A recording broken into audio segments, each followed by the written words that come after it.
berbicara tentang asal-muasal dari berdirinya Kesultanan Mataram Islam, tentunya tidak bisa terlepas dari satu tokoh yang telah melewati 4 zaman masa kepemerintahan raja-raja di tanah Jawa. Beliau adalah Kanjeng Sunan Kalijogo. Menurut beberapa kisah, Sang Sunan pernah melewati masa kepemerintahan Majapahit, Demak, Pajang, hingga awal Mataram Islam berdiri. Beliau juga menjadi guru spiritual bagi raja-raja di tanah Jawa kala itu.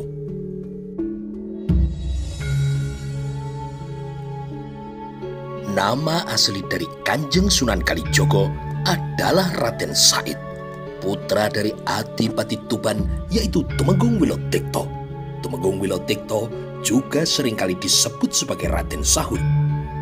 Meskipun Raden Sahur adalah seorang keturunan dari Ronggolawe yang beragama Hindu, namun Raden Sahur sendiri sudah masuk agama Islam.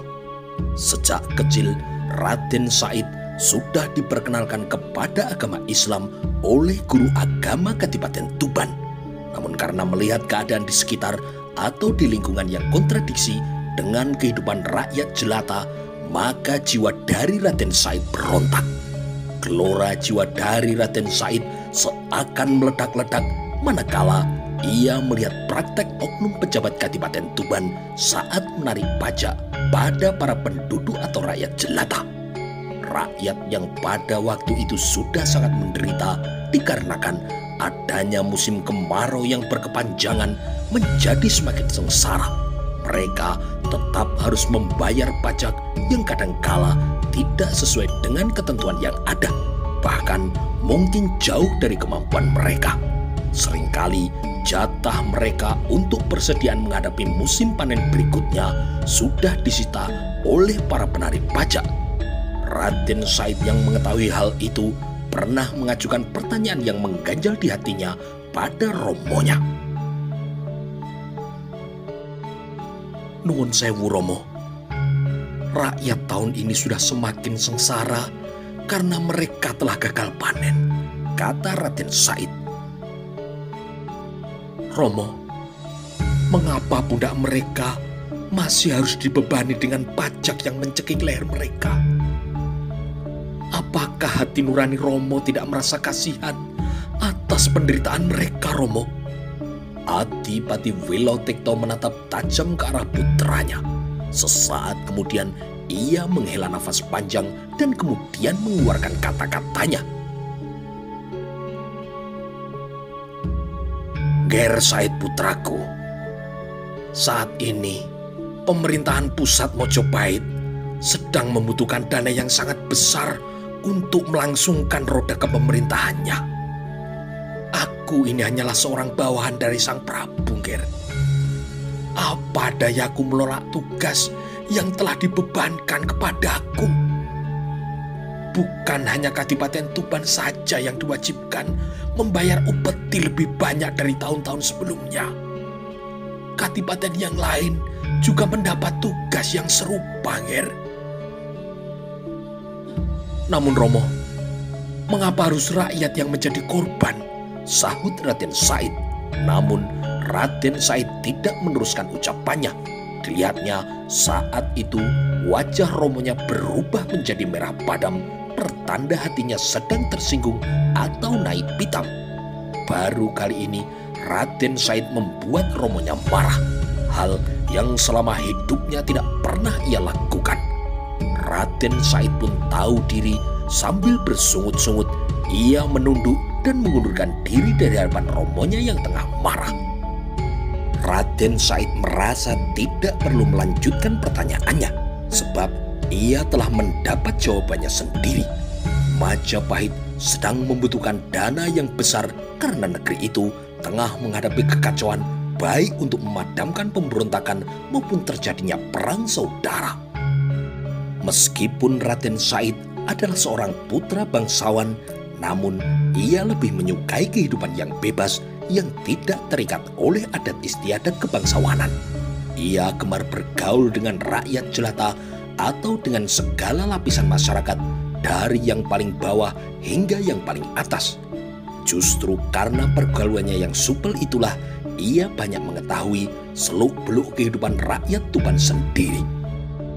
Niat untuk mengurangi penderitaan rakyat telah disampaikannya kepada romonya. Namun agaknya romonya tidak bisa berbuat banyak. Ia cukup memahaminya. Posisi dari romonya adalah sebagai seorang adipati bawahan Mojopahit. Namun niat itu ternyata tidak pernah padam. Jika di malam-malam sebelumnya Raden Said sering berada di dalam kamarnya sembari mengumandangkan ayat-ayat suci Al-Quran, maka sekarang ia lebih sering keluar rumah. Di saat para penjaga gudang kadipaten tertidur lelap, Raden Said mengambil sebagian hasil bumi yang ditarik dari rakyat untuk disetorkan kepada Majapahit. Bahan makanan itu kemudian dibagi-bagikannya kepada rakyat yang sangat membutuhkan. Tentu saja rakyat yang tidak tahu apa-apa itu menjadi kaget, bercampur dengan kegirangan ketika mereka menerima rezeki yang tidak terduga-duga itu. Walaupun mereka tidak pernah tahu siapa sebenarnya yang telah memberikan itu secara diam-diam. Raden Said selalu melakukannya di malam hari secara sembunyi-sembunyi. Bukan hanya rakyat yang terkejut atas rezeki yang seakan turun dari langit itu. Penjaga gudang kadipaten juga merasa kaget. Hatinya kebat-kebit. Soalnya semakin hari barang-barang yang hendak disetorkan kepada kerajaan Majapahit semakin berkurang saja.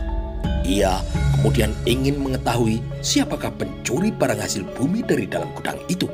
Suatu malam ia sengaja mengintip dari kejauhan dari balik sebuah rumah tidak jauh dari gudang kadipaten. Ternyata dugaan dari penjaga gudang itu benar. Malam itu ia melihat sendiri ada seseorang yang keluar sambil membawa barang-barang. Matanya tidak sekalipun berkedip. Ia kini hampir tidak percaya pencuri itu adalah Raden Said, putra dari sang adipati sendiri. Untuk melaporkannya sendiri kepada Adipati Wilotekto, penjaga itu tidak berani. Khawatir dianggap membuat fitnah, maka penjaga gudang itu hanya minta 2 orang saksi dari sang adipati untuk memergoki pencuri yang telah mengambil hasil bumi rakyat yang tersimpan di gudang kadipaten. Raden Said tidak pernah menyangka bahwa malam itu perbuatannya itu akan ketahuan. Ketika ia hendak keluar dari gudang sambil membawa bahan-bahan makanan, 3 orang prajurit kadipaten menangkapnya beserta barang bukti yang dibawanya. Raden Said kemudian dibawa ke hadapan romonya.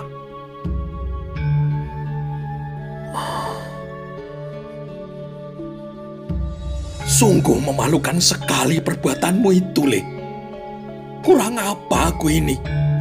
Apakah aku tidak pernah menjamin kehidupanmu? Hardik sang adipati. Apakah aku pernah melarangmu untuk makan sekenyang-kenyangmu di rumah ini? Atau aku tidak pernah memberimu pakaian? Mengapa kau lakukan perbuatan tercela itu, Ger? Raden Said tidak mengeluarkan sepatah kata pun. Biarlah orang tidak pernah tahu untuk apa barang-barang yang tersimpan di gudang kadipaten itu diambil. Biarlah romonya tidak pernah tahu kepada siapa barang-barang itu diberikan. Adipati Wilotekto menjadi semakin marah melihat sikap dari Raden Said itu. Raden Said tidak menjawabnya apakah dia mencuri barang-barang hasil bumi yang hendak disetorkan kepada Majapahit itu.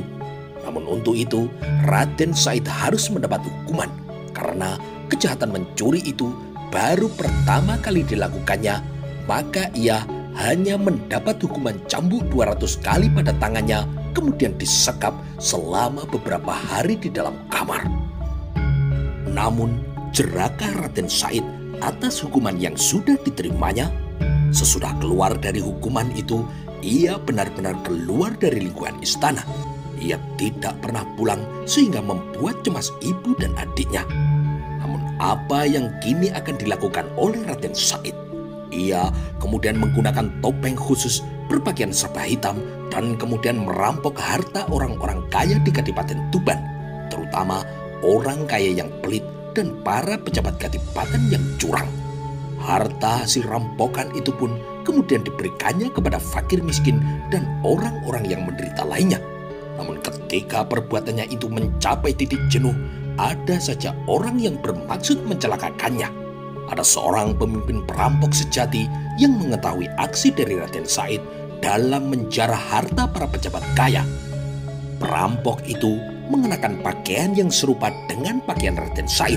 Bahkan ia pun juga mengenakan topeng seperti yang topeng Raden Said kenakan. Pada suatu malam, Raden Said yang baru saja menyelesaikan sholat isya-nya mendengar jerit tangis para penduduk desa yang kampungnya tengah dijarah oleh perampok. Ia segera mendatangi tempat kejadian itu. Begitu mengetahui kedatangan dari Raden Said, kawanan perampok itu segera berhamburan melarikan diri. Tinggal pemimpin mereka yang sedang asyik memperkosa seorang gadis cantik. Raden Said kemudian mendobrak pintu rumah si gadis yang tengah diperkosa itu. Di dalam sebuah kamar, ia melihat seorang yang berpakaian seperti dirinya dan juga mengenakan topeng yang serupa dengan dirinya tengah berusaha mengenakan pakaiannya kembali. Rupanya ia baru saja selesai memperkosa gadis itu. Raden Said berusaha menangkap perampok itu, namun pemimpin perampok itu berhasil melarikan diri. Mendadak terdengar suara kentongan yang dipukul bertalu-talu. Penduduk dari kampung lain kini berdatangan di tempat itu. Pada saat itulah gadis yang baru diperkosa perampok tadi menghamburkan diri dan menangkap erat-erat tangan Raden Said. Raden Said pun kini menjadi panik dan kebingungan ketika para pemuda dari kampung lain menerobos masuk dengan senjata yang terhunus. Raden Said pun tertangkap dan kemudian dibawa ke rumah seorang kepala desa. Kepala desa yang merasa penasaran kini mencoba membuka topeng di wajah Raden Said. Begitu mengetahui siapa orang di balik topeng itu, sang kepala desa kini jadi terbungkam. Dalam sekejap saja gegerlah masyarakat pada saat itu. Raden Said dianggap perampok dan pemerkosa. Si gadis yang diperkosa adalah bukti kuat dan saksi hidup atas kejadian itu. Sang kepala desa kini masih berusaha menutupi aib dari junjungannya. Diam-diam ia membawa Raden Said ke istana Kadipaten Tuban tanpa diketahui oleh orang banyak. Melihat hal itu, sang adipati menjadi semakin murka. Sang adipati yang selama ini selalu merasa sayang dan juga selalu membela putranya, kali ini tidak bisa terbendung kemurkaannya. Raden Said pun kini diusir keluar dari wilayah Kadipaten Tuban. Pergi kau dari Kadipaten Tuban ini. Kau telah mencoreng nama baik keluargamu sendiri, Le. Jangan pernah kembali sebelum kau dapat menggetarkan dinding-dinding istana Kadipaten Tuban ini dengan ayat-ayat Al-Quran yang sering kau baca di malam hari, Ger. Sang Adipati Wilotikto merasa sangat terpukul atas kejadian itu. Raden Said yang diharapkan dapat menggantikan kedudukannya selaku Adipati Tuban ternyata telah menutup jalannya sendiri. Sirna sudah segala harapan dari sang Adipati. Namun, ada satu orang yang tidak dapat mempercayai perbuatan dari Raden Said itu. Ia adalah Dewi Rasa Wulan, adik dari Raden Said sendiri. Raden Said itu berjiwa bersih dan luhur dan sangat tidak mungkin ia melakukan perbuatan yang keji itu. Hati siapa yang tidak akan hancur mengalami peristiwa yang seperti itu. Raden Said bermaksud untuk menolong fakir miskin dan juga penduduk yang menderita.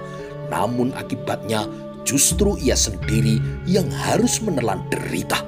Ia kini telah diusir dari Kadipaten Tuban. Orang tua mana yang tidak terpukul batinnya mengetahui anak dambaan hatinya tiba-tiba berbuat jahat dan menghancurkan nama dan masa depannya sendiri. Namun itulah peristiwa yang memang harus dialami oleh Raden Said. Seandainya tidak ada fitnah seperti itu, barangkali Raden Said tidak bakal menjadi seorang ulama besar, seorang wali yang dikagumi oleh seluruh penduduk tanah Jawa. Raden Said kini betul-betul telah meninggalkan Kadipaten Tuban. Dewi Rosowulan yang sangat menyayangi kakaknya itu merasa sangat kasihan, dan tanpa sepengetahuan dari Romo dan Biyongnya, ia kemudian meninggalkan istana Kadipaten Tuban untuk mencari Raden Said. Tentu saja Romo dan Biyongnya yang mengetahui hal itu segera memerintahkan puluhan prajurit Tuban untuk mencari Dewi Rosowulan. Dalam Babat Tanah Jawa dikisahkan bahwa Dewi Rosowulan pada akhirnya telah ditemukan oleh Empu Supo, seorang Tumenggung Mojopahit yang menjadi murid dari Kanjeng Sunan Kalijogo. Dewi Rosowulan kemudian dijodohkan dengan Empu Supo dan kembali ke Tuban bersama-sama dengan diantar oleh Kanjeng Sunan Kalijogo yang tidak lain adalah Raden Said sendiri. Ketika Raden Said telah benar-benar keluar dari Kadipaten Tuban, ia kemudian mengembara tanpa tujuan. Pada akhirnya ia menetap di hutan Jatiwangi. Selama bertahun-tahun ia menjadi seorang perampok. Ia menjadi seorang perampok yang budiman. Raden Said tidak pernah sedikit pun memakan hasil rampokannya. Seperti dulu, hasil rampokannya selalu diberikan kepada fakir miskin, dan yang dirampoknya hanya para hartawan atau orang-orang kaya yang kikir dan tidak menyantuni rakyat jelata. Di hutan Jatiwangi, ia membuang nama aslinya. Orang-orang kemudian menyebutnya sebagai Brandal Lokajaya. Pada suatu hari, ada seorang yang berjubah putih lewat di hutan Jatiwangi. Dari jauh, Brandal Lokajaya sudah mengincarnya. Orang itu membawa sebuah tongkat yang gagangnya berkilauan. Pasti gagang tongkat itu terbuat dari emas, bisik Brandal Lokajaya dalam hatinya. Terus diawasinya orang tua yang berjubah putih itu. Setelah dekat, ia kemudian menghadang langkahnya sembari berkata, "Hei orang tua, untuk apa kau memakai tongkat? Nampaknya kau tidak buta. Sepasang matamu juga masih awas, dan kau juga masih kelihatan tegar, kuat berjalan tanpa tongkat." Lelaki berjubah putih itu tersenyum. Wajahnya ramah, dan dengan suara yang lembut ia kemudian berkata, "Anak muda, perjalanan hidup manusia itu tidak menentu. Kadang berada di tempat yang terang, kadang berada di tempat yang gelap. Dengan tongkat ini, aku tidak akan tersesat bila berjalan dalam kegelapan. Tapi saat ini hari masih siang. Tanpa tongkat, saya kira sampean tidak akan tersesat berjalan di hutan ini," sahut Raden Said. Kembali lelaki berjubah putih itu tersenyum arif. "Anak muda, tongkat adalah pegangan. Orang hidup haruslah mempunyai pegangan supaya tidak tersesat dalam menempuh perjalanan hidupnya." Agaknya jawab-jawab yang mengandung filosofi itu tidak menggugah hati Raden Said. Ia mendengar dan juga mengakui kebenarannya, namun perhatiannya terlanjur tertumpah pada gagang tongkat lelaki berjubah putih itu. Tanpa banyak bicara lagi, direbutnya tongkat itu dari tangan lelaki tua berjubah putih itu. Karena tongkat itu dicabut, maka orang tua yang berjubah putih itu jatuh tersungkur. Dengan susah payah orang itu terbangun. Sepasang matanya kini mengeluarkan air mata walaupun tidak ada suara tangis dari mulutnya. Raden Said pada saat itu tengah mengamat-amati gagang tongkat yang tengah dipegangnya. Ternyata tongkat itu bukan terbuat dari emas, dan hanya gagangnya saja yang terbuat dari kuningan sehingga terlihat berkilauan. Raden Said kemudian terheran-heran melihat orang tua itu menangis. Segera diulurkannya kembali tongkat itu. "Sudah, jangan menangis. Ini tongkatmu kukembalikan." bukan tongkat itu yang kutangisi, anak muda. Lihatlah, aku telah berbuat dosa, berbuat kesia-siaan. Rumput ini tercabut ketika aku jatuh tersungkur tadi. Hanya beberapa lembar lumput, kau menjadi merasa berdosa? Tanya Raden Said dengan keheranan. Aku memang berdosa karena aku telah mencabutnya tanpa suatu keperluan. Andai kata ini untuk makanan ternak tidak mengapa, tetapi untuk kesia-siaan adalah benar-benar suatu dosa, jawab lelaki tua itu. Hati Raden Said kini tergetar atas jawaban yang mengandung nilai iman itu. Anak muda, apa sesungguhnya yang kau cari di hutan ini? Aku sedang mengintai harta. Untuk apa? Untuk saya berikan kepada fakir miskin dan penduduk yang menderita. Sungguh mulia hatimu, anak muda. Namun, caramu mendapatkannya adalah cara yang keliru. Apa maksudmu, orang tua? Bolehkah aku bertanya? Silakan. Bagaimana jika kau mencuci pakaianmu yang kotor dengan air kencingmu sendiri? Apakah itu tidak akan benar? Itu adalah suatu perbuatan yang bodoh. Hanya menambah kotor dan bau pakaian itu saja. Lelaki itu tersenyum. Ya, demikian pula amal yang kau lakukan. Kau bersedekah dengan barang yang didapat secara haram, merampok dan mencuri. Itu sama halnya mencuci pakaianmu sendiri dengan air kencing. Raden Said kini tercekat. Lelaki itu kemudian melanjutkan ucapannya. Gusti Allah itu adalah zat yang baik. Ia hanya menerima amal dari barang yang baik pula. Raden Said makin tercengang mendengar penuturan dari orang tua itu. Rasa malu kini mulai menghujam di tubuh hatinya. Betapa keliru kini perbuatannya. Dipandangnya sekali lagi wajah dari lelaki yang berjubah putih itu, agung dan berwibawa, namun mencerminkan pribadi yang ulas asih. Ia kemudian mulai tertarik pada lelaki yang berjubah putih itu. Banyak hal yang terkait dalam usaha untuk mengentaskan kemiskinan dan juga penderitaan rakyat. Kau tidak bisa merubahnya hanya dengan memberi para penduduk itu bantuan makan dan uang. Kau harus memperingatkan para penguasa yang dolim agar mau merubah caranya dalam memerintah yang sewenang-wenang itu. Kau juga harus dapat membimbing rakyat itu agar dapat meningkatkan taraf kehidupannya. Raden Said kini semakin terpana.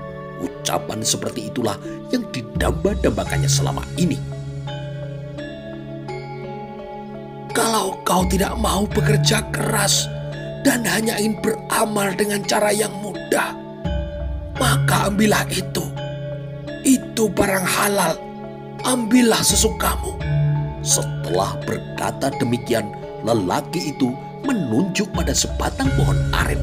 Seketika pohon itu berubah menjadi emas seluruhnya. Sepasang mata dari Raden Said terbelalak. Ia adalah seorang pemuda yang sakti. Banyak ragam pengalaman yang telah dikecapnya. Berbagai ilmu yang aneh-aneh telah dipelajarinya. Ia mengira orang itu mempergunakan ilmu sihir. Dan kalau benar orang itu mengeluarkan ilmu sihir, ia pasti dapat mengatasinya. Namun setelah ia mengerahkan ilmunya, pohon aren itu tetap saja berubah menjadi emas. Raden Said kini terpukau di tempatnya. Ia kemudian mencoba memanjat pohon aren itu. Raden Said kemudian ingin mengambil buah aren yang telah berubah menjadi emas itu. Mendadak buah aren itu rontok dan berjatuhan mengenai kepala dari Raden Said. Dalam sekejap saja Raden Said terjatuh dan pingsan. Ketika Raden Said sadar, buah aren yang rontok itu telah berubah lagi menjadi hijau. Raden Said pun bangkit berdiri dan kemudian mencari orang yang berjubah putih itu. Namun ternyata yang dicarinya sudah tidak ada di tempatnya tadi. Pasti dia adalah seorang yang sakti dan berilmu tinggi. Melihat dari caranya berpakaian, tentulah ia berasal dari golongan ulama atau mungkin salah seorang dari waliullah. Aku harus segera menyusulnya. Aku akan berguru kepadanya, pikir dari Raden Said. Raden Said pun kemudian mengejar orang tua itu. Segenap kemampuan dikerahkannya untuk berlari cepat. Akhirnya ia dapat melihat bayangan orang itu dari kejauhan. Seperti santai saja orang itu melangkahkan kakinya. Namun Raden Said tidak pernah bisa menyusulnya. Setelah terseok-seok hingga tenaganya habis, ia bisa baru sampai di belakang lelaki berjubah putih itu. Lelaki berjubah putih itu berhenti. Bukan karena kehadiran dari Raden Said, melainkan di depannya kini telah terbentang sungai yang cukup lebar. Tidak ada jembatan dan sungai itu nampaknya sangat dalam. Tunggu Kisana, tunggu sebentar. Lelaki tua itu kemudian menoleh. Sudilah Kisana menerima saya sebagai murid. Menjadi muridku? Mau belajar apa? Apa saja Kisana, asal Kisana menerima saya sebagai murid. Berat sekali anak muda. Apakah kau bersedia untuk menerima syaratnya? Saya bersedia Kisana. Lelaki itu kemudian menancapkan tongkatnya di tepi sungai. Raden Said kemudian diperintahkan untuk menunggunya. Ia tidak boleh beranjak dari tempat itu sebelum lelaki itu kembali menemuinya. Raden Said pun kini bersedia untuk menerima syarat itu. Selanjutnya, laki-laki tua itu menyeberangi sungai. Sepasang mata dari Raden Said terbelalak ketika melihat lelaki tua itu berjalan di atas air bagaikan berjalan di daratan saja. Setelah lelaki tua itu hilang dari pandangan Raden Said pun kemudian duduk bersila dan bermunajat kepada Gusti Allah agar ditidurkan seperti para pemuda di Gua Kahfi ratusan tahun silam. Doa dari Raden Said pun dikabulkan. Raden Said tertidur dalam semedinya selama 3 tahun. Akar dan rerumputan telah membalut dan hampir menutupi sebagian besar anggota tubuhnya. Setelah 3 tahun, lelaki tua berjubah putih itu kemudian datang menemui Raden Said. Namun Raden Said ternyata tidak bisa dibangunkan. Barulah setelah mengumandangkan azan, pemuda itu kemudian membuka sepasang matanya. Tubuh Raden Said dibersihkan. Ia kemudian diberi pakaian yang baru, kemudian dibawa kembali ke Tuban. Ia dibawa kembali ke Tuban karena lelaki yang berjubah putih itu adalah Sunan Bonang. Raden Said pun kemudian diberi pelajaran agama sesuai dengan tingkatannya. Di kemudian hari, Raden Said juga terkenal sebagai Kanjeng Sunan Kalijaga. Kalijaga artinya orang yang menjaga sungai. Ada pula yang mengartikan bahwa Sunan Kalijaga adalah penjaga aliran kepercayaan yang hidup pada masa itu. Dijaga maksudnya supaya tidak membahayakan umat, melainkan diarahkan kepada ajaran Islam yang benar. Ada juga yang mengartikan legenda pertemuan dari Raden Said dengan Sunan Bonang itu hanya sekedar simbol saja. Kemanapun Sunan Bonang pergi, ia selalu membawa tongkat atau pegangan hidup. Itu artinya Sunan Bonang selalu membawa agama membawa imannya sebagai penunjuk jalan kehidupan. Raden Said kemudian disuruh menunggui tongkat atau agama di tepi sungai itu. Itu artinya Raden Said diperintah untuk terjun ke dalam kancah masyarakat Jawa yang banyak mempunyai aliran kepercayaan dan masih berpegang pada agama lama, yaitu Hindu dan Buddha. Sunan Bonang yang mampu berjalan di atas air sungai tanpa ambles ke dalam sungai, bahkan sedikit pun ia tidak terkena percikan air sungai. Itu artinya Sunan Bonang dapat bergaul dengan masyarakat yang berbeda agama tanpa kehilangan identitas agama yang dianut oleh Sunan Bonang sendiri, yaitu agama Islam. Raden Said sewaktu bertapa di tepi kali, tubuhnya tidak sampai hanyut ke aliran sungai. Hanya daun dan akar serta rerumputan saja yang menutupi sebagian besar anggota tubuhnya. Hal itu dapat diartikan Raden Said bergaul dengan masyarakat Jawa. Adat istiadat masyarakat kala itu dipakai sebagai alat dakwahnya. Kemudian ia mengarahkannya kepada ajaran Islam yang bersih. Namun usaha itu nampaknya sedikit mengotori tubuh dari Raden Said. Dan setelah 3 tahun, Sunan Bonang kemudian membersihkannya dengan ajaran-ajaran Islam tingkat tinggi, sehingga di kemudian hari Raden Said kemudian masuk ke dalam golongan para waliullah. Sementara itu, di Istana Kadipaten Tuban, setelah bertahun-tahun ditinggalkan oleh kedua anaknya, permaisuri dari Adipati Wilotekto seperti kehilangan gairah hidupnya. Terlebih setelah usaha dari Adipati Tuban untuk menangkap para perampok yang mengacau di Kadipaten Tuban membuahkan hasil. Hati dari ibu Raden Said seketika berguncang, dan kebetulan saat ditangkap oleh para prajurit Tuban, perampok itu mengenakan pakaian dan juga topeng yang juga dikenakan oleh Raden Said dulu. Rahasia yang selama ini tertutup rapat kini terbongkar sendiri oleh perampok itu. Dari pengakuan perampok itu, taulah bahwa orang yang bersalah bukanlah Raden Said, melainkan orang yang meniru Raden Said. Ibu dari Raden Said menangis sejadi-jadinya. Ia benar-benar telah menyesal mengusir anak yang sangat disayanginya itu.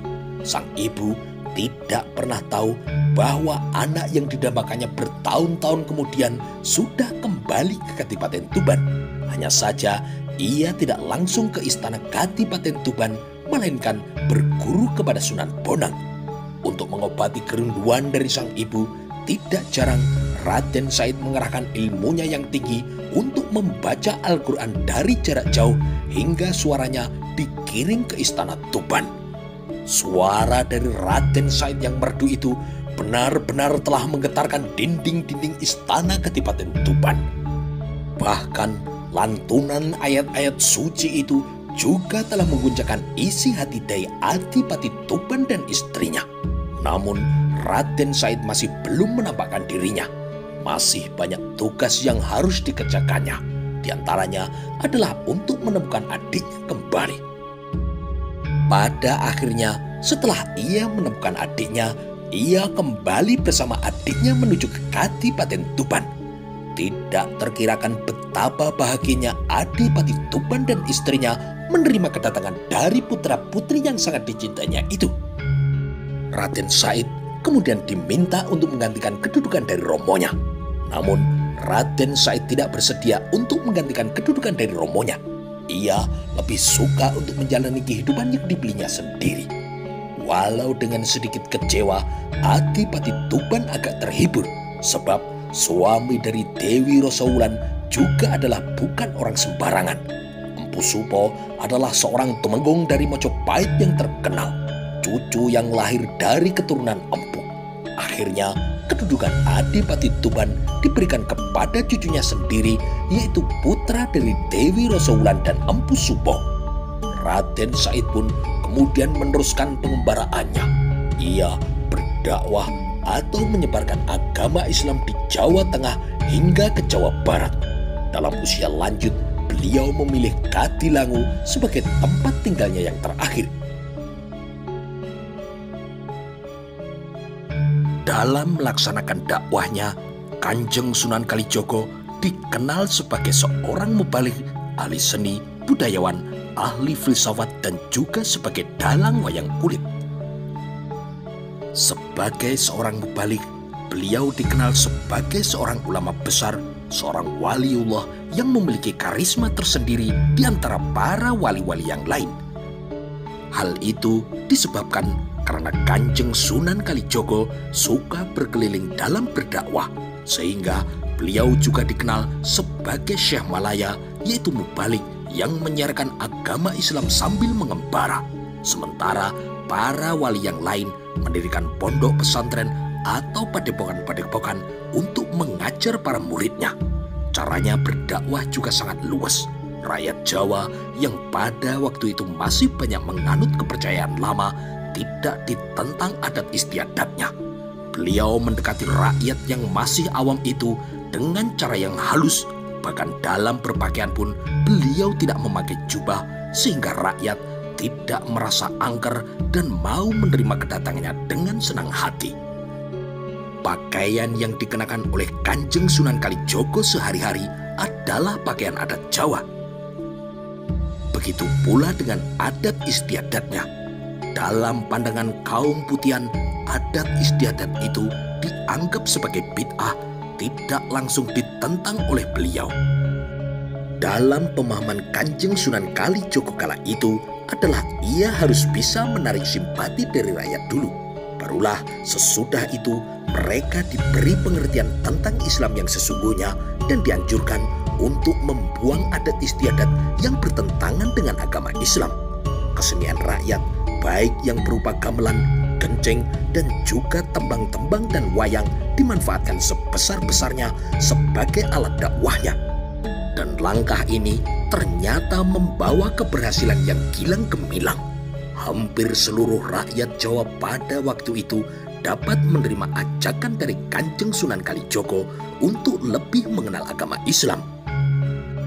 Selain sebagai seorang mubalik, ternyata Kanjeng Sunan Kalijogo adalah sebagai seorang ahli budaya. Beliau banyak menciptakan seni-seni dalam pakaian, seni suara, seni ukir, seni gamelan, wayang kulit, beduk, grebeg malut, seni tata kota, dan lain-lain. Dalam hal seni pakaian, beliau yang pertama kali menciptakan baju takwa.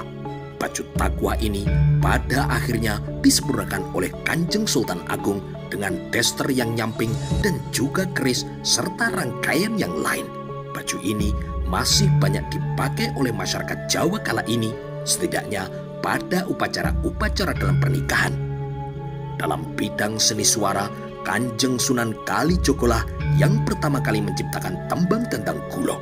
Dalam seni ukir, beliau menciptakan seni ukir yang bermotif dedaunan, bentuk gayor, atau alat untuk menggantungkan gamelan, dan bentuk ornamentik lainnya yang sekarang dianggap sebagai seni ukir nasional. Sebelum era Sunan Kalijogo, kebanyakan seni ukir bermotifkan manusia dan binatang. Beliau juga pertama kali mempunyai gagasan untuk menciptakan beduk di masjid, yaitu memerintahkan muridnya yang bernama Suyan Bayat yang membuat beduk di Masjid Semarang guna untuk memanggil orang pergi mengerjakan sholat berjamaah. Acara Grebeg Maulud, sebenarnya acara ini adalah ritual yang juga diprakarsai oleh Kanjeng Sunan Kalijogo. Asalnya acara ini adalah acara tablik atau pengajian akbar yang diselenggarakan para wali di Masjid Demak untuk memperingati Maulid Nabi Muhammad. Selain itu, ada pula gong sekaten. Gong sekaten adalah juga ciptaan dari Kanjeng Sunan Kalijogo yang nama aslinya adalah gong syahadatain. Gong syahadatain adalah 2 kalimat syahadat. Bila gong itu dipukul, akan berbunyi bermakna di sana dan di situ. Mumpung masih hidup, berkumpullah untuk masuk dalam agama Islam yang satu. Demikian juga dengan wayang kulit. Pada zaman sebelum Kanjeng Sunan Kalijogo, wayang bentuknya adalah beber. Adegan demi adegan wayang tersebut digambar pada sebuah kertas dengan digambar wujud manusia. Dan ini diharamkan oleh Kanjeng Sunan Giri. Karena diharamkan oleh Kanjeng Sunan Giri, maka Kanjeng Sunan Kalijogo membuat kreasi baru.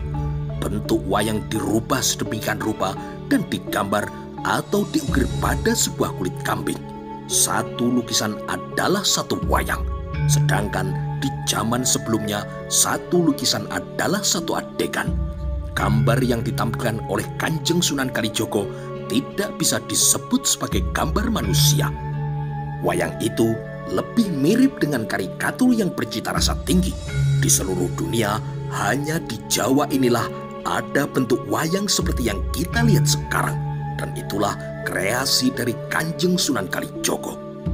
Bukan hanya sebagai pencipta wayang saja, Kanjeng Sunan Kalijogo juga pandai dalam mendalang.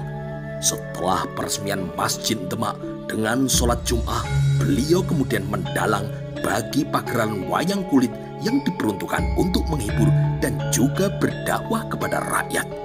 Lakon yang dibawakan seringkali ciptanya sendiri seperti Jimat Kalimosodo, Dewo Ruci, Petruk Dadirojo, Wahyu Widayat dan lain-lain. Dalang berasal dari kata dolah, artinya menunjukkan jalan yang benar. Selain sebagai seorang dalang, beliau adalah seorang ahli tata kota.